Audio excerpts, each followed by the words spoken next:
mi niekto ráta zlúbi. Tohtoročné Vianočné sviatky budeme celá rodina prežívať a tráviť tak ako každý rok.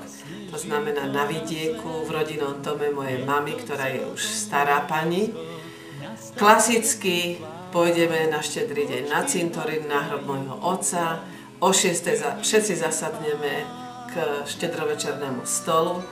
A na dedine v Bošanoch, odkiaľ ja pochádzam, bývajú také tradičné sviatky, tradičná štedrá večera, ktorá začína hrybovou polievkou, potom hrachovou polievkou, jedia sa makové alebo tvarohové pupáčky, potom sa podáva klasická ryba so zemiakovým šalátom, no a potom tradičný bošiansky štedrak a oplatky.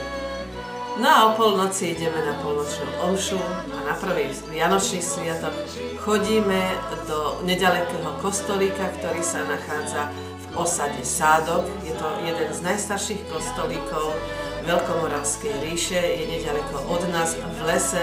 Je to príjemná prechádzka, taký zimný prvý vianočný sviatok. Každý deň budú vraj Vianoce, ticho šepkajú ľudia po vonku.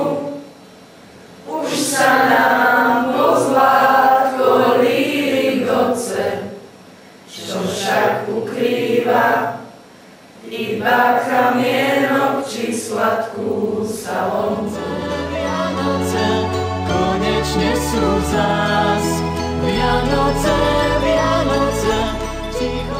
Ostatným ľuďom a najmä mojim blízkym, spolupracovníkom, študentom našej školy, zamestnancom želám, aby Vianočné sviatky prežili v láske, v kľude, v pohode, aby si odpočinuli, aby konečne v kruhu rodinnom sedeli všetci vo spolok, mali sa radi, oddychovali, spomínali, rozprávali sa a trávili spolu voľný čas, ktorí nemali ho dostatok počas roka. Boli všetci uponáhlaní a takto, aby spoločne pekne trávili tieto Vianočné sviatky. Ďakujem. Veselé Vianoce!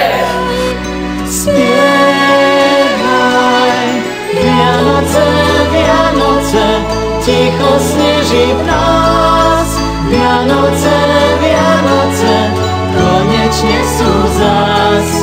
Vianoce, Vianoce, ticho sneží v nás.